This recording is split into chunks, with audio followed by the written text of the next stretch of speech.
Yaxel's been fucking lying. And I was very happy to expose the rookie on the internet.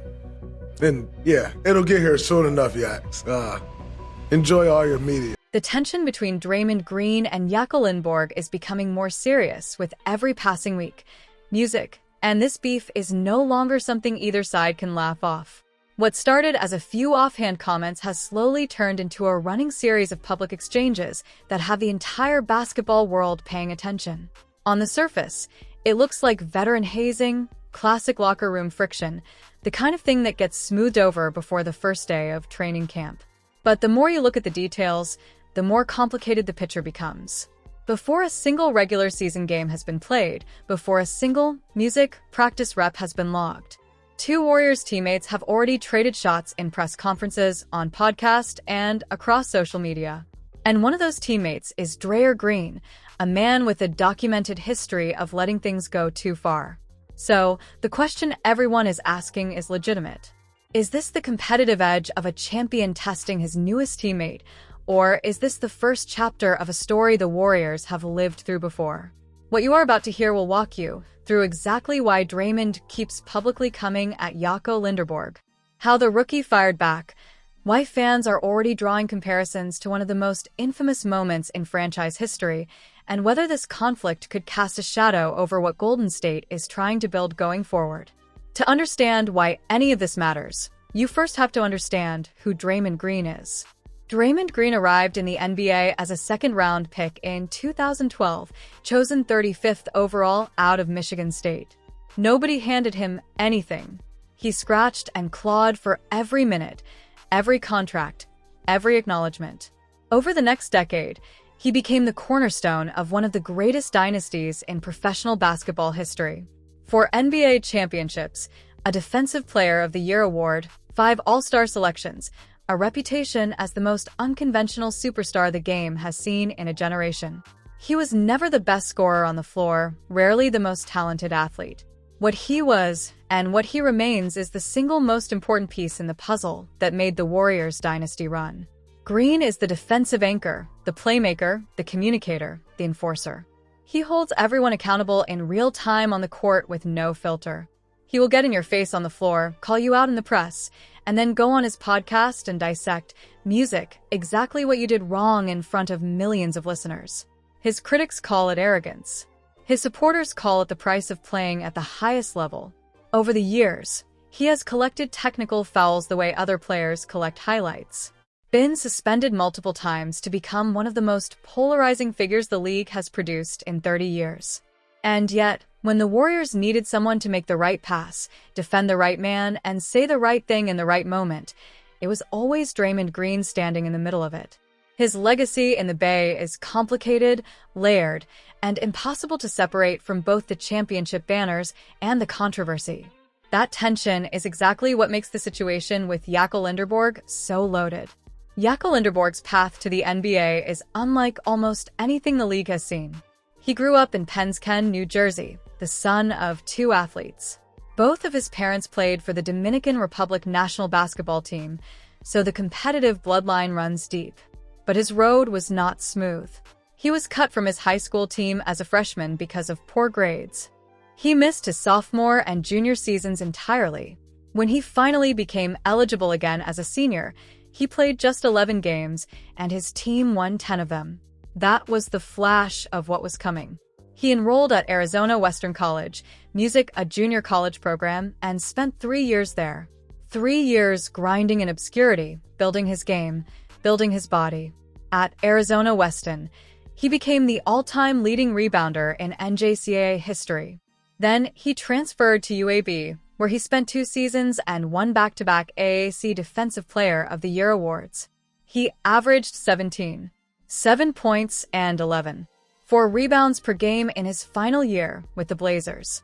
He joined Larry Bird as one of only 2 Division I players in history to record over 600 points, 400 rebounds, and 150 assists in a single season.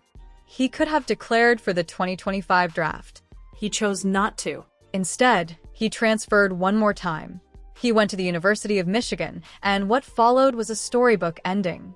He averaged 15, 1 points, 6, 8 on 8 rebounds, 2 assists, and shot 52% from the field at Michigan. He won the Big Ten Player of the Year award. Music, he was named to the All-Defensive Team. He led the Wolverines to the national championship. His teammates called him the Dominican LeBron. His coach, Dusty May, said his journey was one of the most unique in the history of the sport. Standing 6 feet 9 inches with a wingspan that stretches past 7 feet 3 inches, Linderborg projects as one of the most versatile way forwards to enter the league in years. He can defend 1 through 4. He can shoot off the dribble. He can push the ball in transition and initiate offense. At 24 years old, he came into draft mat as a man, not a teenager. With a work ethic forged through years of proving himself when nobody was watching, the Golden State Warriors selected him with the 11th pick in the 2026 NBA draft. And the basketball world immediately recognized the fit, a plug-and-play wing alongside Stephen Curry and Draymond Green. An older, wiser, physically ready rookie who would not need years to develop. The expectation was that Lindborg would contribute immediately. What nobody anticipated was that the trouble would begin before he even put on a Warriors jersey for the first time. But before the text message dispute, before the LeBron pitch, before any of the podcast commentary, Draymond Green already had reasons to raise an eyebrow at his newest teammate. And they all came from the same place, Yaxel Mindborg's mouth. The night of the draft, Lindborg sat down for his introductory press conference and wasted no time showing exactly who he was. He was asked about wearing number 23 with the Warriors, the same number he wore in Michigan, and the same number that currently belongs to Draymond Green, a Michigan State man. The reporter framed it as a fun hypothetical. Would Lindborg accept Michigan State gear for a season in exchange for Green handing over the number? What followed was not a diplomatic dodge. Lindborg said he was not doing that. He said he hated those guys. He said he had only been at Michigan for 1 year, but definitely hated the Spartans. He said everything they had to say meant nothing because he went 2-0 against them that season. Then he delivered the line that spread everywhere. He said Michigan State was going to be little brother for him forever and that he would never represent the loser, not a wink and a nudge. A full declaration with receipts on the night he became Draymond Green's teammate. That was not the only comment that raised flags. Linderborg also admitted publicly that he grew up a Kyrie Irving fan and as a result used to hate Stephen Curry as a kid. He walked it back with enough warmth that Warriors fans found it charming more than alarming. He called Draymond a phenomenal player and said learning from him would be the most crucial part of his development. He said Green was a good guy, but in the same breath, he made clear the Michigan rivalry was not something he was willing to set aside just because they now shared a locker room. For Draymond Green, who spent 4 years at Michigan State and carries that identity as part of who he is, these were not harmless draft night quotes from a nervous rookie finding his footing. This was a 23-year-old man confident enough to call his new veteran teammate a loser on national television before they had ever shaken hands. Green responded on social media almost immediately, posting from France at 6 o'clock in the morning, jabbing at the Michigan National Championship and calling it a cute 6-month ring. Linderborg fired back on Instagram, promising Green will be saying "Go Blue" by the end of the season, and doubling down on his coach over Green's former coach Tom Izzo back and forth in public before either of them had set foot in a Warriors practice facility. Taken on his own, that exchange reads as playful. Two competitive people who come from a heated rivalry poking at each other the way athletes do. Music, but context matters because what followed was not a de-escalation.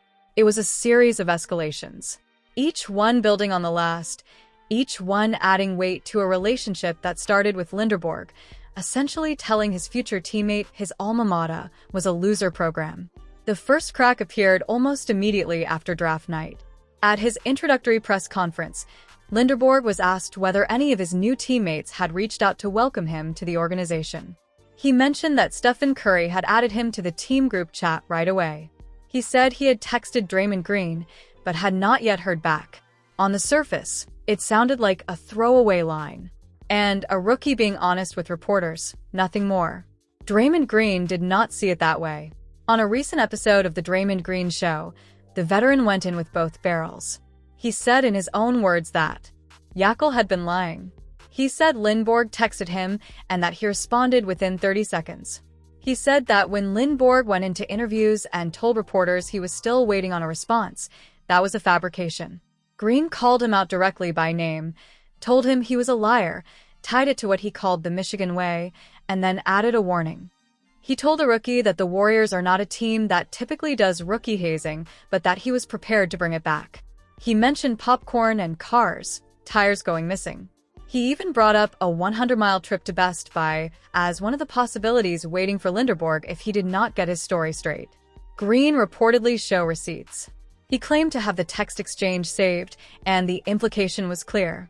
He was not going to let a narrative stand that made him look like a veteran who ignored a draft pick.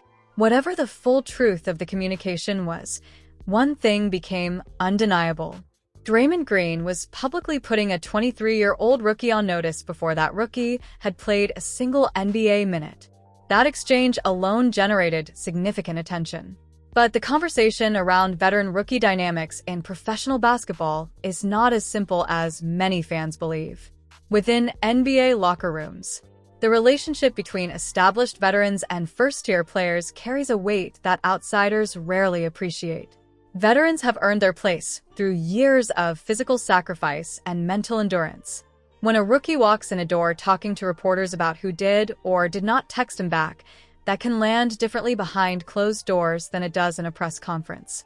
For some veterans, it is interpreted as a public challenge, an act of disrespect, however unintentional. The fact that Green responded so forcefully toward anyone paying attention that he did not find the comment harmless. The Jordan Poole comparison started circulating immediately, and when the LeBron situation unfolded at Summer League, those comparisons grew louder.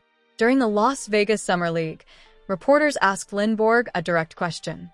What would he say to recruit LeBron James to Golden State? The rookie answered with confidence. He talked about playing alongside Stephen Curry, the greatest shooter who has ever lived. He mentioned his relationship with Draymond Green. He made clear he believed he could be a compelling part of that pitch. Draymond Green heard the answer and got on his podcast almost immediately. His response was measured on the surface, but carried an unmistakable edge underneath. He said the pitch was pointless. He said training camp was coming soon enough and that he was going to need to rein the rookie in a little bit and teach him a few things. The phrasing landed hard on 95.7 The Game's The Morning Roast in San Francisco. Host Joe Spadoni pointed out the passive-aggressive quality of the comment, questioning whether Green was offering advice or issuing a threat. His co-host offered a different reading, suggesting Green was simply making clear he would be bringing intensity to training camp, but Spadoni was not fully convinced.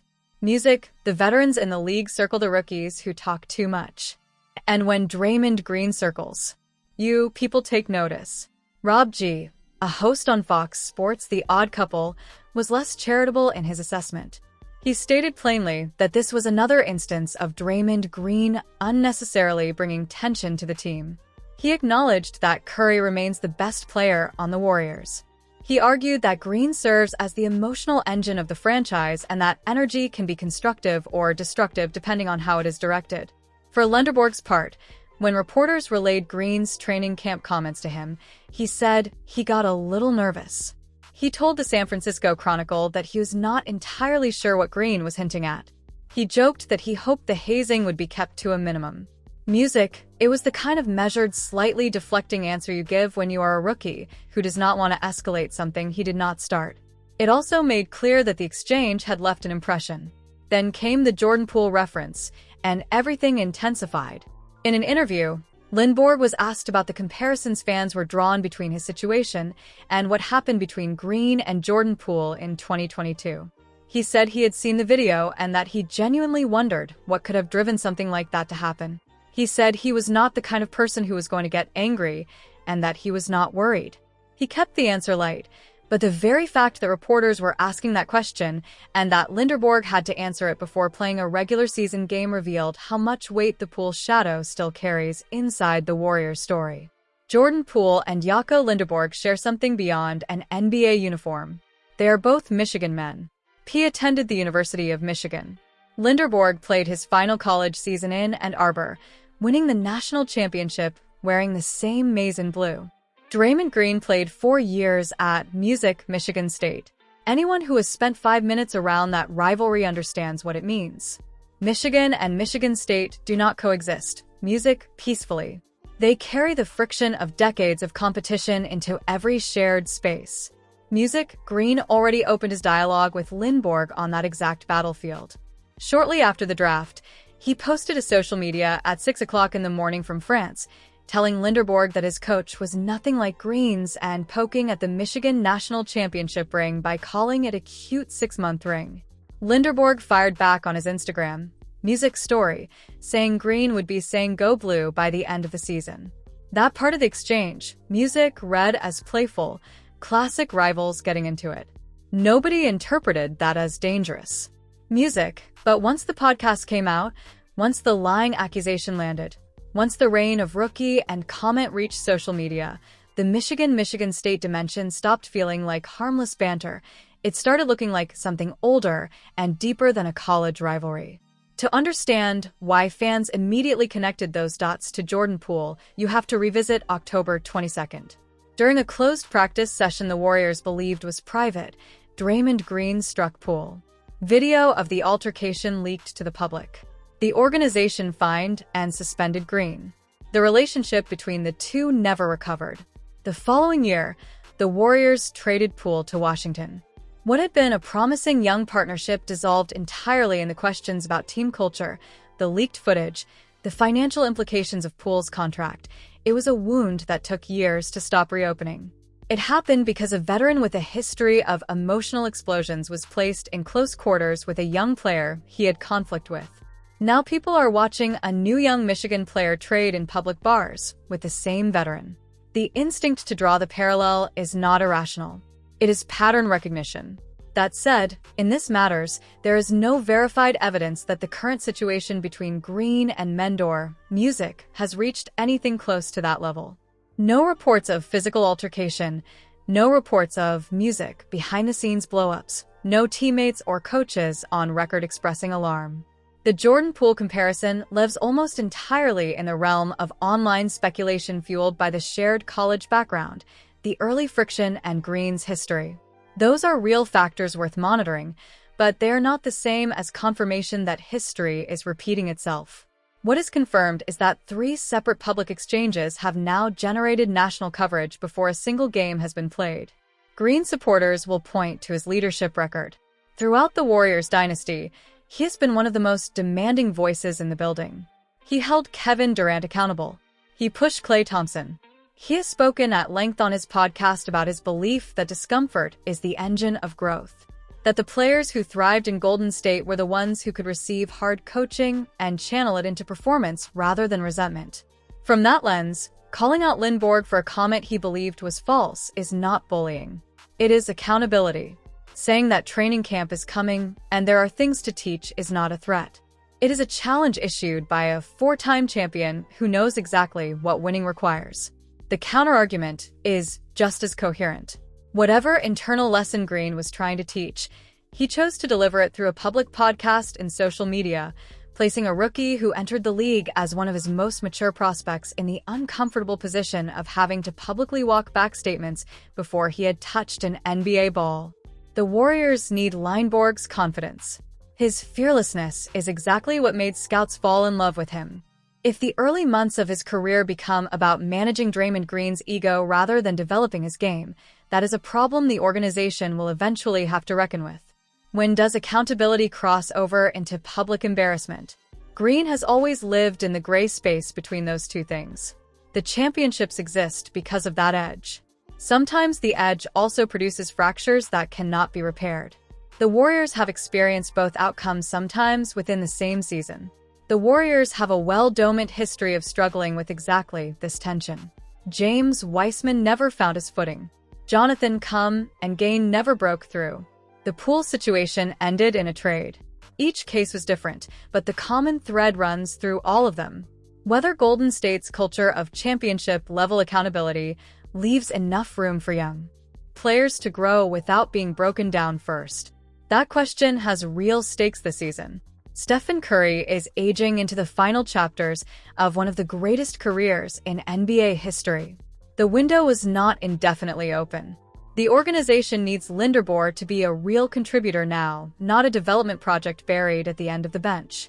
The more friction between the rookie and the veteran leader before training camp even begins, the more energy gets diverted from the actual goal. By the time Summer League ended, Linderborg had answered most questions about his on-court readiness.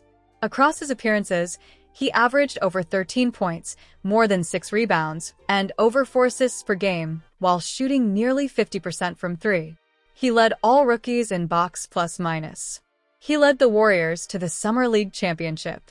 He was doing everything the organization asked of him on the floor. When asked after that championship about whether Green and Curry were proud of what the young group had accomplished, he laughed and acknowledged the back and forth with Draymond while making clear he believed they would get there. He said they are bringing championships to the Dubs and that eventually the respect would follow. It was confident without being inflammatory. A young man who has figured out how to compete without letting anything rattle him. The Warriors organization has remained largely quiet about the exchanges. No public statement from Steve Kerr. No comment from Mike Dunleavy Jr. No intervention made visible to outside observers. Whether that reflects confidence that the situation is being managed internally or simply a decision to avoid adding fuel, it has left the narrative entirely in the hands of the two players generating it. What makes the situation genuinely unpredictable is that both men have a real case. Linderborg did not walk into the Warriors building trying to start a conflict. He answered reporter questions. He made a pitch when asked. He referenced his college background when asked about a famous altercation that fans keep bringing to his doorstep. None of it was designed to be incendiary. The problem is that in the Warriors' ecosystem, with the memory of Jordan Poole still fresh, even neutral comments get filtered through a lens of suspicion. Every interaction between Draymond Green and a young Michigan player becomes a referendum on whether Golden State has learned anything at all.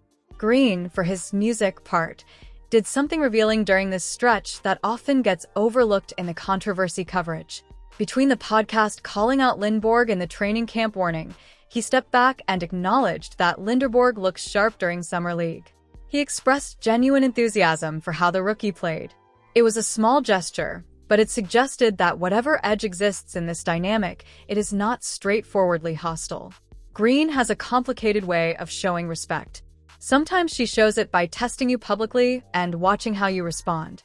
Linderborg's measured, unbothered reaction to repeated provocation may actually be earning him more points with the veteran than any of the commentary has recognized. The Warriors have built their dynasty on the idea that championship culture is transferable, that bringing a young player into that environment, surrounding him with the right veterans, subjecting him to the right pressure eventually turns promise into production. That theory has worked. It has also failed. The difference between those outcomes has often come down to whether the friction generated growth or just burned everything down. Yaxel Linderborg has earned a right to be in that building. He earned it at Arizona Western when no one was watching. He earned it at UAB against competition that tried to stop him. He earned it at Michigan when the entire country finally noticed. He is not an overrated prospect riding hype. He is a battle-tested adult who has been proving doubters wrong his entire life. Draymond Green has earned the right to lead. He has 4 rings that say so. His commitment to championship standards is not a performance. It is the foundation of everything the Warriors have accomplished. Whether those two forces clash or combine into something powerful enough to push Golden State back to where it wants to be is the most compelling question hanging over the franchise heading into the 2026-27 season. The beef between Draymond Green and Yaxel Linderborg may look like noise from the outside, but in a Warriors locker room, everything that happens before October matters. The culture is built in the moments nobody is watching. And right now, in the moments everyone is watching, these two have not figured each other out yet. Time will determine whether this friction forges something stronger or whether Golden State is about to repeat a chapter it already knows does not have a happy ending. The beef between Draymond Green and Yaxel Linderborg is real.